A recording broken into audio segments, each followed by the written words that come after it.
Good morning from Moscow, Russia. I'm here with journalist and public figure Jackson Hinkle for an exclusive interview with Mayadeen English. Jackson, thank you for joining us and welcome to the show. Thanks for having me. It's a beautiful studio. Thank you. Jackson, everyone wants to know more about you, why you decided to champion the Palestinian and Arab cause, and why you reside in Russia. Well, I definitely see the resistance as brothers in the same fight that I'm fighting. So I'm a communist, I'm an anti-imperialist, and I feel as though my government, whether it's Trump or Biden or Kamala, whoever comes next, they don't represent the interests of the American people because, in large part, they fund and fight all these endless wars, whether it's against Russia or it's against Hezbollah or the Palestinian resistance or Yemen.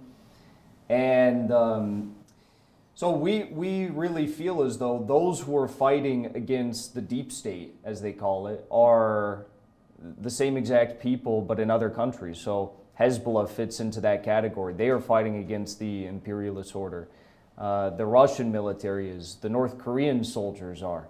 So whether it's an economic fight, a military fight, a cultural fight, anyone who is fighting against Western hegemony and Western imperialism is partaking in the same exact struggle that my comrades in America are. So I say salute to them and I respect them for it. And well, one of the reasons why I'm in Russia is because it's dangerous to do that as an American. People say all the time that I should be arrested if I go back home. And I initially came out to Russia when the Biden administration was sending the FBI into journalist homes like Scott Ritter, Dimitri Simes's home as well, and they were stealing people's passports, their personal belongings. And I thought to myself, well, I have an apartment in Miami. I could get up and leave and go to Moscow, or I could go anywhere. It doesn't really matter. So why not? Because it's much safer. Yeah. You have more free speech to talk about how the world really operates if you live in Moscow than if you live in Miami or anywhere in the United States. And I think my decision has been vindicated because since I left under the Biden administration, Trump has kind of softened his tone on Russia. He's disbanded the FBI unit that was going after people for allegedly being Russian agents. But he's now, as we've all seen, been deporting people, arresting people who are standing with the Palestinian resistance. And even this week, there was a bill that was almost brought to the House floor of the United States Congress that would have given people $500,000 fines and potentially years of imprisonment if they criticize the Israel lobby or if they partake in boycotts of the Zionist entity. So I think, and then of course, you have all the people that have,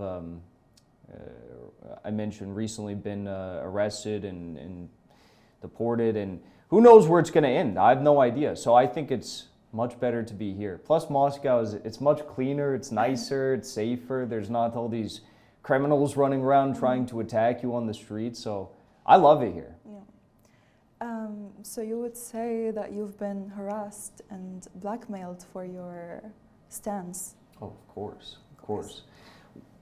When I got back from, when I left Lebanon, I went there for the funeral of Saida Nasrallah. When I left Lebanon, there was people all over social media, even elected officials in the United States who were saying that I should be arrested because I held up the flag of Hezbollah.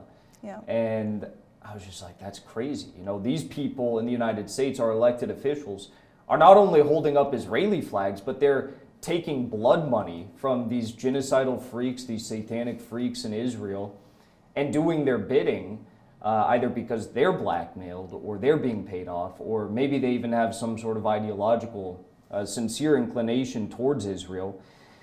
But I just think it's so hypocritical. Same thing with Ukraine. You have these people in the United States Congress who are siding with Ukrainian Nazis and taking their money and doing their bidding, trying to launch us into World War III with Russia. So I just think it's so It's very hypocritical, of course, but the Overton window has been shifted in such a negative direction in the United States that we really have lost sight of what truth and justice are, what fighting for liberty is, and what the pursuit of, life, liberty, and the pursuit of justice really is. And that's like the foundation of what it means to be an American. But we are abandoning that and siding with these Zionist terrorists who don't have any respect for Christianity. They're bombing the St. Porphyrius Church in Gaza, one of the oldest churches in the world. They're bombing Christian churches even in Lebanon, communities that historically have been opposed to Hezbollah. They disrespected the Pope. Yes, that too. So I think, and then my comrade Chris Halali, who also is a very, he's a very educated man. He's a teacher. He's a man who has traveled all across the world, and he's a freedom fighter in America with me. When he got back from Lebanon, they stopped him at the border. They detained him for several hours. They were asking him all these questions and stuff. So, of course, we get hounded. And I think if I went back, I don't know what happened. I don't know. Okay. Now I'm going to ask you a bit more political stuff, okay? So you often speak of a global realignment and the decline of US unipolar dominance. What role do you believe the resistance in the Middle East plays in shaping this emerging multipolar world? And do you think they're given enough credit in Western leftist discourse?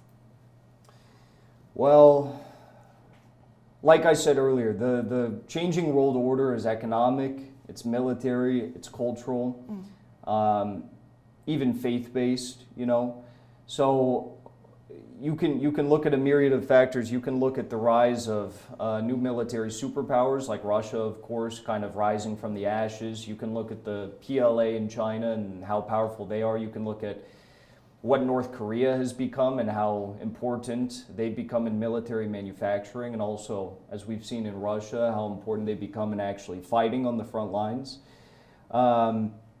Economically, you can look at BRICS and how they are trying to move away from the dollar and from Western financial institutions like the IMF and the World Bank and offer a different alternative for the developing world. Culturally, of course, you can look at the surge of sovereign peoples in Africa who are asserting their own unique cultural values and saying we don't want Western NGOs forcing their propaganda from the Biden administration on us, or whatever it may be. But I think with the axes of resistance, it takes all of these things into account in different ways. Militarily, of course, it's obvious. I don't need to go into that one, how they have been a leading domino, I guess, in the series of dominoes that are falling that is really changing the world order. I think the one thing I'll say, though, from an outsider, it seems as though the economic interests in a lot of these countries in the Middle East and the axes of resistance, excluding Yemen, are still very caught up in the Western order. I think there's a lot of oligarchs in these countries who have their money tied up in Western countries, Western financial institutions. I think Iran is a perfect example of that. And I love Iran, I love the Iranian people, I love the revolution. But at a certain point, if you don't free yourself economically, you're not going to be able to operate at all. Militarily, culturally, you're not going to be able to have any sovereignty in these realms. I think that Western leftists, do they give the axes of resistance enough credit? Western leftists, from what I'd see, and a lot of Western leftists are kind of liberal leftists. They're not real, like I'm a real leftist. Yeah. I'm a communist, I'm a Stalinist, I love Mao. I'm a Marxist-Leninist, but a lot of these Western liberal leftists that are associated with different organizations in the UK and Europe and the United States, they love the idea of boycott, divest, sanction, which is great. I think that we should all be boycotting, divesting, and sanctioning Israel and the Zionist entity. But there's a difference between saying, okay, we're going to support economic measures to combat Zionism and the Zionist entity and the genocide, versus saying that you're going to provide, full-throated support for the axes of resistance and their military stand, and the fact that these men are putting their lives on the line against the most powerful military force in the world, the United States, an intelligence force in the world. There's a saying that says, if you sympathize with our corpses but not our rockets, then how truly do you support us? Yes. And I guess that kind of sums up everything that you just said. There's one last thing, I think this sums it up as well, and it's another way of putting it, not as beautifully. But in the context of global relations and bilateral relations between Russia and the US, there seems to have been a slight reconciliation between both countries since Trump assumed office. Do you think Russia should be wary, given the US administration's stance over the past 3 years? Or does this signify an opportunity for a revision of global ties, perhaps? I think that I think Russia is weary. I think they're still very weary. They don't really know what to make of this. They're feeling the situation out. I think Trump is done with Zelensky. Okay. He doesn't want anything to do with that guy anymore, hopefully. But before Trump got elected, I thought he'd get elected. And I said, there's a very real possibility here. Trump surrounds himself with bad people, neocons. They try to get him to sell some half-measure peace deal to the Russians. Russia would then potentially reject that peace deal. Trump would get upset and then potentially escalate the war. Which, if you look at what's happening, it's kind of going along that path. One day Trump says, I'm done with Zelensky, he's a dictator. The next day he's saying, well, okay, we'll sell Ukraine some more weapons. He did that last week for the first time. His VP, J.D. Vance, yesterday said that Russia's asking for too much in this peace resolution. I'm sorry, they controlled 26% of the country. Over 1 million Ukrainians are dead. Maybe 160, 180,000 Russians are dead. The odds are in their favor. The cards are in their hands, in the Russians' hands. So they don't really have anything to negotiate with. I think President Putin is well aware of the risk. He's been deceived not once, not twice, but probably several times by the West, assuming that they would stay good and true to their word. And I don't think he feels all that differently right now, despite the fact that Trump is saying nice things. I hope for peace, of course, but I just hope it's not a peace that is going to be losing sight of the fact that the West never keeps their word. They never honor their agreements. We saw it with the Minsk I Accords, the Minsk II Accords. We saw it time and time again. And I think that issue is reflected on the battlefield. Russia is still pushing forward.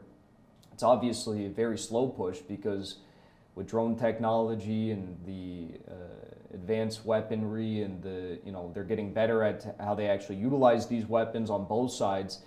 It's a very slow and bloody and deadly and costly push, but Russia is still moving forward each and every day. They liberated the Kursk region, which was occupied. So I hope for the best, but I hope we don't lose sight of the fact that these people are criminals. Thank you so much, Jackson. This was extremely informative, very interesting. I loved speaking to you. And thank you so much for joining us. Thank you.